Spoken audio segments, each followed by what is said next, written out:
champion now, and as happy as you are to be the champion, I might be a little bit happier. So you go and be a warrior, because I'm going to go be a mother.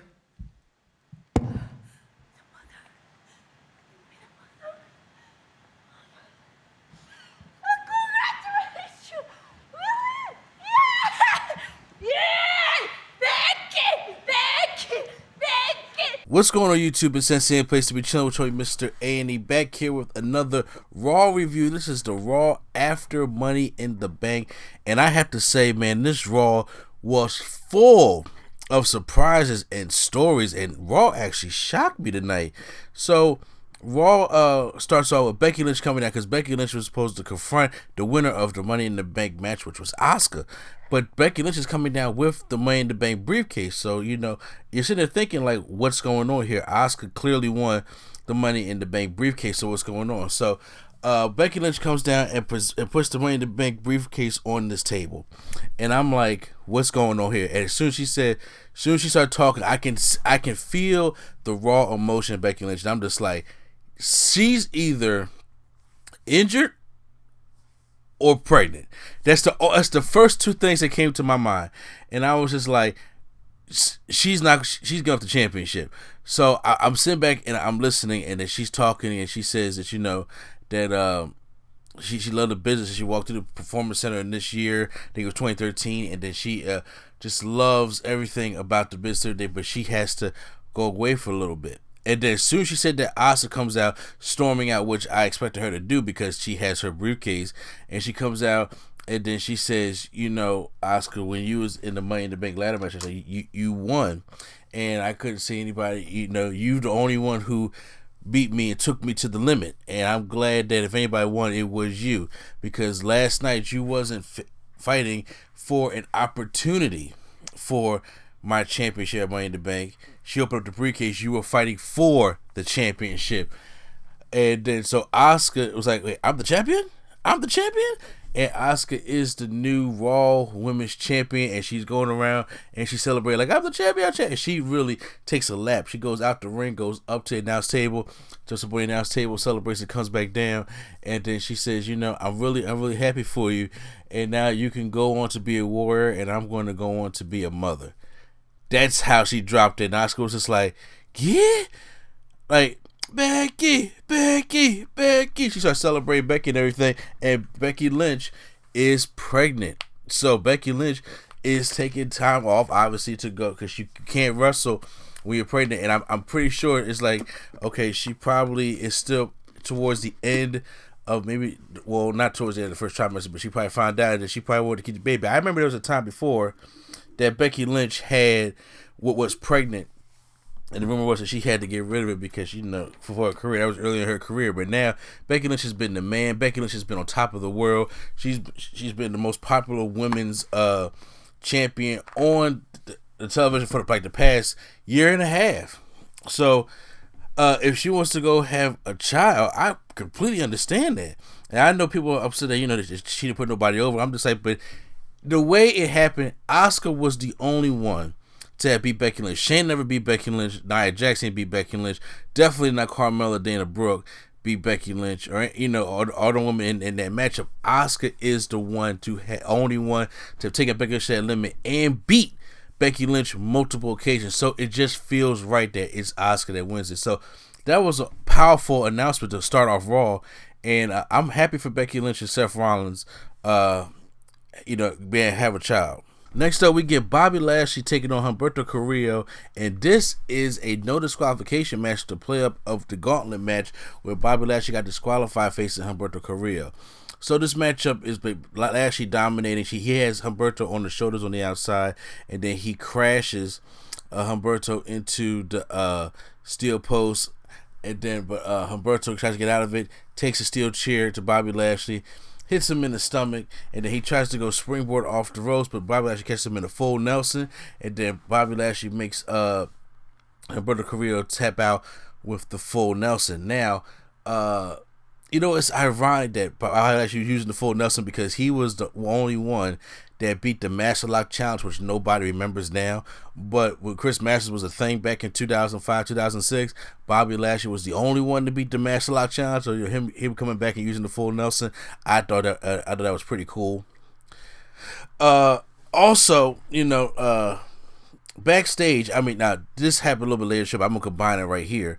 MVP comes and he confronts Lashley and asks him, you know, no disrespect to you, but why are you having matches with Humberto Carrillo? You know what I'm saying? When is Lashley going to come out? He said, you know, the last time you had a championship match, it was, I remember in 2007, and that was at the Great American Bash against John Cena.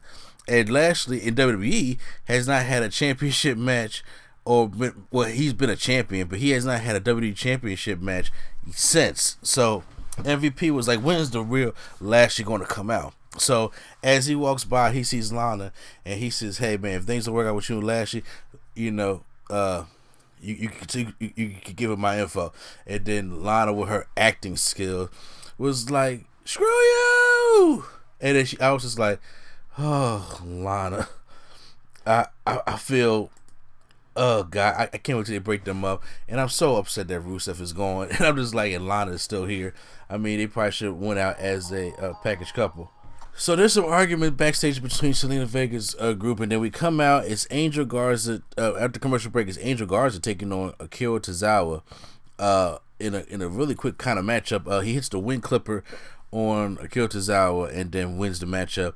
And after he's like staring down Austin Theory. So you see, like Austin Theory is the eyeball out in the stable because only white guy in the stable. So I'm guessing he's probably the eyeball. So him and Angel Garza got some games going on. But then here comes the good old friend Drew McIntyre comes out, and Drew McIntyre comes out and gives the Claymore kicks to Austin Theory as Garza's laughing. And he hits Garza with the Claymore kick, and then Andrade steps up, and then we have an impromptu champion versus champion match between Drew McIntyre and Andrade. So the matchup was really good, going back and forth action here. Andrade hits the fake out kick to the back elbow, goes up to the corner. He tries to go springboard, try to do a poison rana, but Drew hits the reverse Alabama slam and then hits the Claymore kick on Andrade. So he picks up the win here. And then after the show, McIntyre is talking about that, you know, there's going to be a crossover. He's having a proper crossover match between Raw and SmackDown because we know they're doing this to help boost ratings. So he challenges King Corbin on next week's show because King Corbin versus Drew McIntyre is the match I want to see. Not any reason other because of Drew McIntyre. I'm just not a fan of King Corbin. Baron Corbin, doesn't matter. I'm just not a fan of any of them. So that's what they promoted for next week. Then we get a moment of bliss, obviously, with Alexa Bliss and Nikki Cross. And then this is coming to the return of Iconic. I'm a fan of Iconics. I get it. I know they were annoying. Their voices be annoying and their promos be annoying. But absence makes the heart grow fonder. And like I said, they're being annoying and obnoxious on purpose because that's their characters. And I know a lot of people don't like it. A lot of people don't like the Iconics. I am a fan of the Iconics. I've always been a fan of the Iconics since NXT. So, definitely having the Iconics back, and they say, you know what, they want them tag team championships. But Alexa Bliss and Cross says, no, you don't just come here and get, you know, shot tag team championships. She said, okay, well, we want a tag team match right now. So they stand up, and now we're about to get a tag team match. The Iconics taking on Alexa Bliss and Nikki Cross. The match is pretty good. You know, they're mostly in control. They hit Alexa Bliss with a finisher called the Inverted Magic Killer. So it kind of is like if you look at Anderson and Gallows, I miss those guys, and how they put them up there and they did a Magic Killer and they fall right there on their back. Well, this one, you know, they turn Alexa Bliss on her stomach. So they pin Alexa Bliss, and the Iconics have pinned the champion. So you already know that there has to be some kind of matchup coming for them somewhere. Backstage, we get confirmation that Rey Mysterio and Aleister Black did not die, as when Baron Corbin or King Corbin threw them off the roof, there was a secondary roof that was right there, which we can clearly see by the helicopter shots when they kept showing the roof that they landed on, and I think there was a crash pad. You can see that obviously, but it's all get caught with suspense and hear a little thud. So it was a 6-foot drop from where Corbin tossed to the secondary roof, and then Rey Mysterio let everybody know that his life flashed before his eyes. But him and Aleister Black are going to team up against Seth Rollins and Murphy tonight. Seth Rollins interrupts the interview, and then Ray trying to be the sportsman he is. We all know that Seth Rollins and Becky Lynch are an item. So he sits there and says he wants to he congratulate him for having a baby coming up, and then he goes to shake his hand, but then Seth Rollins refuses to shake his hand and just walks off. And I mean, Seth looks like I'm a father of 2 kids, so Seth looks like, hey, he been in this joint for a minute, like, because hey, dealing with the pregnancy and then dealing with the baby afterwards, it's rocky. But since he's the Monday Night Messiah character, it just looks like, oh my God, he about to march up to Calvary, and place the cross down. So he just looks bad. Then we get a 6-man tag team match. We get R-Truth, Cedric Alexander, and Ricochet taking on MVP and Vernon Vink and Shane Thorne. So like MVP is putting his hand in Vink and Thorne. R-Truth for some reason brings back the character of Pretty Ricky, and he has the teeth in his head and then the cross eye. I was trying to understand why Pretty Ricky was a thing in this match. Just be R-Truth. Look, R-Truth is very entertaining. R-Truth is a very funny guy. And like I said, R-Truth could be a very serious guy, and R-Truth is a very good competitor. R-Truth is a very Hall of Famer one day. But the Pretty Ricky stuff, to me, in this matchup, didn't need to be. It really didn't need to be at all. So MVP tries to hit a kick. R-Truth, he hits him with a punch, and the referee, he takes out his teeth for the referee to hold. He's like, I don't want this. And then R-Truth hits him with a lie detector. It was a sloppy one. I don't like the lie detector. I like the scissors kick that he does, but he hits him with a lie detector, and then Lashley comes out after the match. After the match, he spears R-Truth, and him and MVP are kind of talking as they head up to the ring. So it looks like, in my personal opinion, that MVP is trying to bring back the Beatdown Clan in WWE. Now, for those who don't know about the Beatdown Clan, that was a stable that MVP had in Impact or TNA Wrestling, where it was like him, Samoa Joe, Kenny King.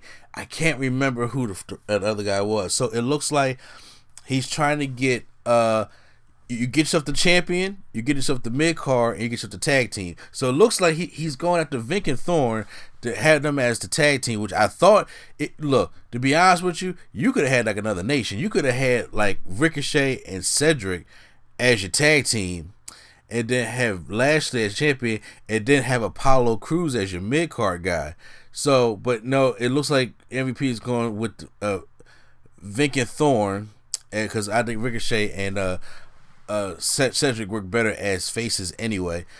And then Bobby Lashley is going to be on top of that program. So we still don't know what's going on with Apollo Crews just yet, but there have been rumors of him having a heel turn. I think him going with MVP, and they have this whole stable on Raw, I think really can do this. MVP, he came back. He kept saying he was going to be retired. He comes back for little matches like this because he can still do it. But I'm just saying, but MVP is more of the mouthpiece now, like that. He's the more mature mouthpiece opposed to Leo Rush. So I think that is where it's going. I would think he's going to get another Beatdown Clan here in WWE. Just saying. Speaking of which, Jinder Mahal comes back and he's interviewed, and he wants to talk about his journey back. He's doing a hero's journey. And he wants to congratulate Drew McIntyre, his friend, for winning the WWE Championship. He's been going for 10 months since that knee ankle injury. He still looks good. But here's the thing about Jinder Mahal. Look, I didn't hate Jinder Mahal, but I hated that Jinder Mahal was thrown in with the championship as a jobber. If they had built Jinder Mahal up without like to where he's at now, even a little bit more with the heels, with with Samir and Singh and stuff like that, and he won a championship, I wouldn't be as mad. But him just coming out as a straight jobber, been losing every week, all of a sudden comes out and becomes a champion, that kind of rubbed me the wrong way about Jinder Mahal. But then when he had the championship, he has shown to be a good heel, okay? And he just has that heel look to him. Not, nothing racist or anything like that. He just has a good heel look to him. I don't know how I feel about this face Jinder Mahal, because we've had face Jinder Mahal before, and we had the I come in peace Jinder Mahal, but I think I want the modern day Maharaja Jinder Mahal back. I think that works better for Jinder Mahal, just saying.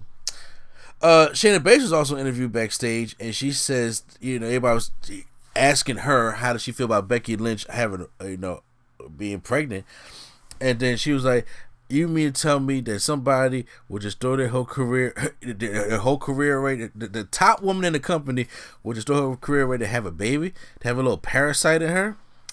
And then she was just berating her. She was like, "Look, babies ruin your life, and believe me, there's some women out there that truly believe that. But I mean, like that's another topic for another day." But she said, "Babies ruin your life," and she said she gonna stay home and get fat, and eat bonbons, stuff like that.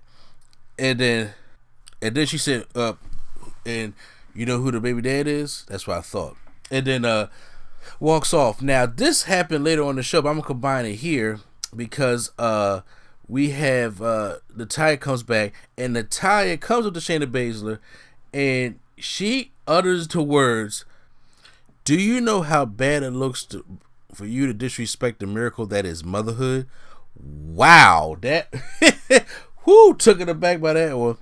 She hit that line. I was like, okay. And then Shayna Baszler looks at her and says, the Hart Dynasty, dies with you. So you ain't never, you're never going to be a mother. And I was just like, what is going on here? So there's an impromptu match of Natalya taking on Shayna Baszler here tonight.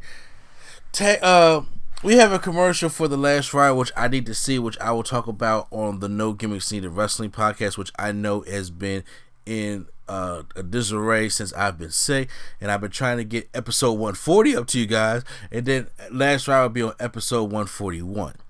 But AJ Styles is backstage watching it with some popcorn. AJ throws the popcorn at it. So AJ Styles is still suffering from his PTSD with The Undertaker. I don't know if this is going to lead to another match with The Undertaker.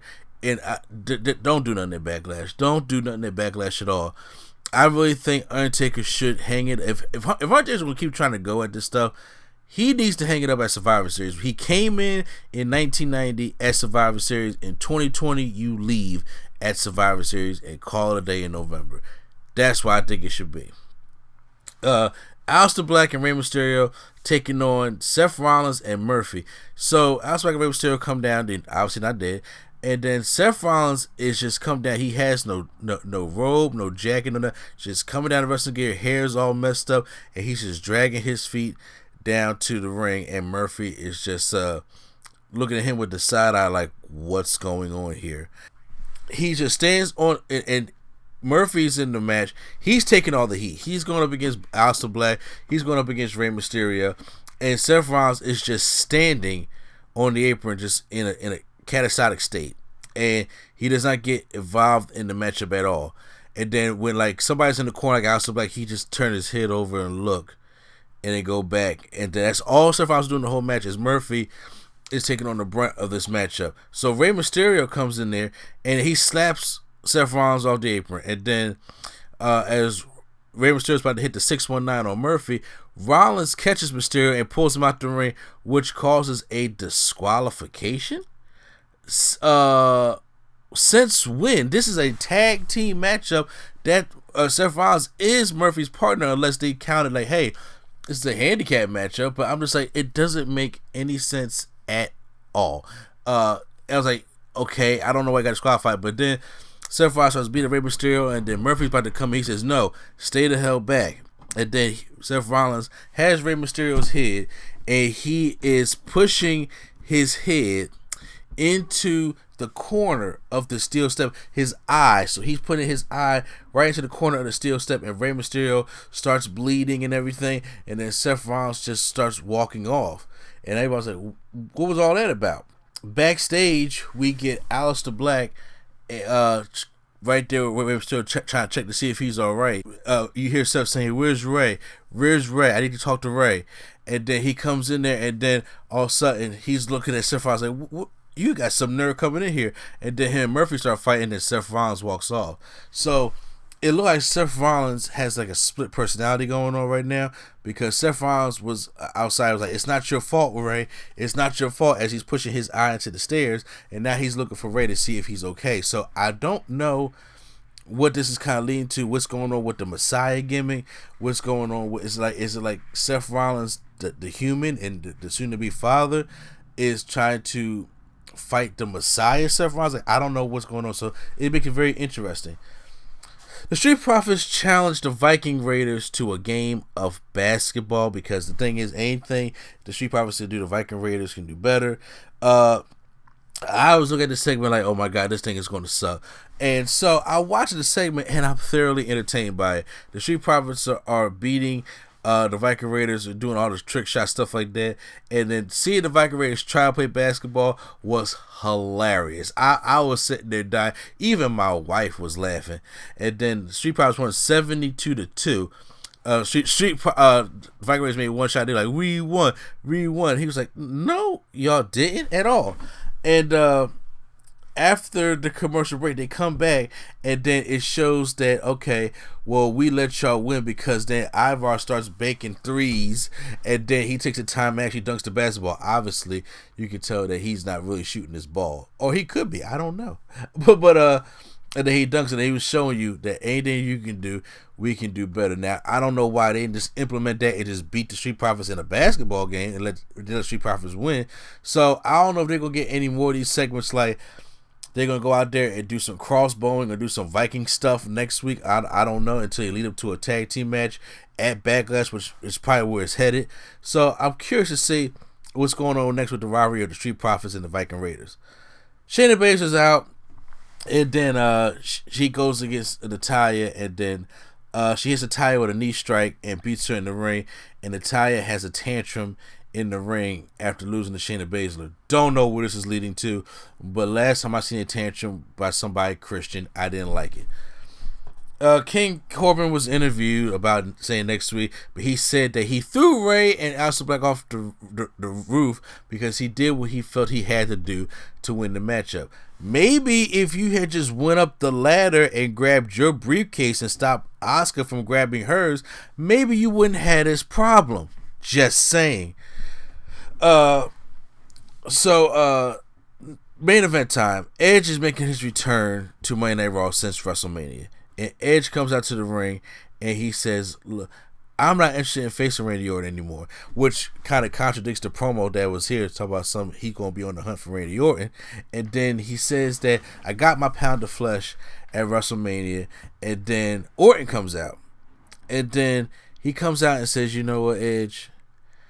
The better man won at WrestleMania. And he walks back, and Edge is looking at him like, kind of surprised but respected. Then Orton stops, because that's my boy Orton.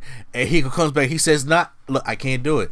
I came out here trying to act like I was going to be a nice guy, trying to be respectful to the better man. And you know what? You're right. The better man did win at WrestleMania, but not the better wrestler.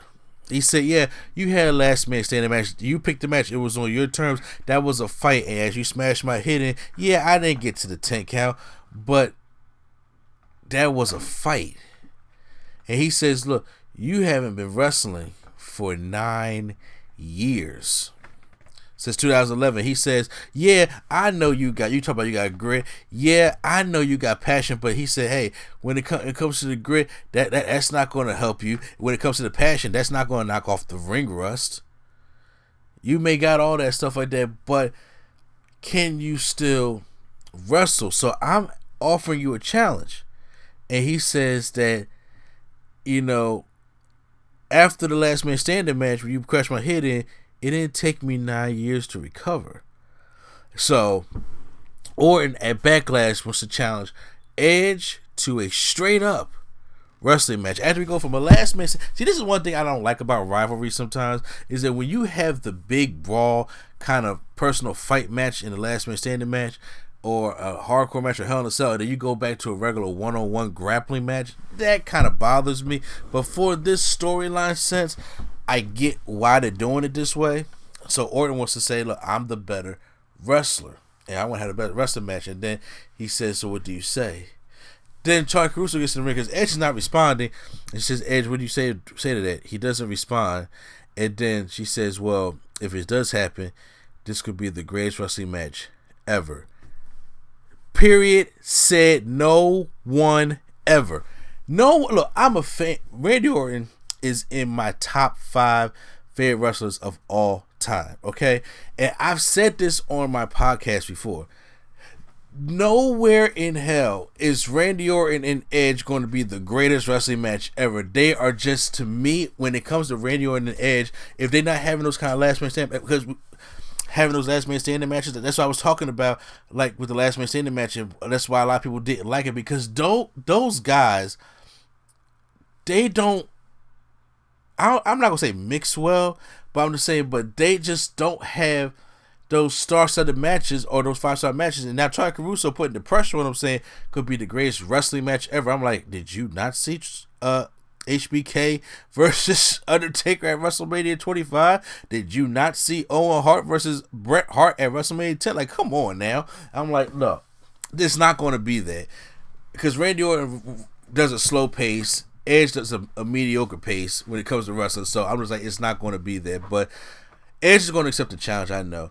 But that was Raw, and I have to say, Raw this week gets a high passing grade. I took a lot of time talking about Raw because a lot of things happened on Raw, so I enjoyed that about Raw today. I was like, it's been a while, especially without no fans there. Raw gets a high passing grade from me. But post down in the comments down below, did you guys enjoy Raw this week? Tell you about how you feel about the news about Becky Lynch and stuff, Edge and return, all stuff like that, and what's going on with Seth Rollins. I like the story progression, even the MVP stuff. I enjoyed all that, and the Iconics return. There was a lot of stuff that went on Raw tonight, and there was a very little I did not like. So yeah, it gets a very passing grade for me. Hit that like button if you guys enjoyed my review. Hit the subscribe button for more WWE content right here on Nerd Coalition. Once again, this is NC Place to Be. Chon Mr. A&E, and Nerd Coalition is out.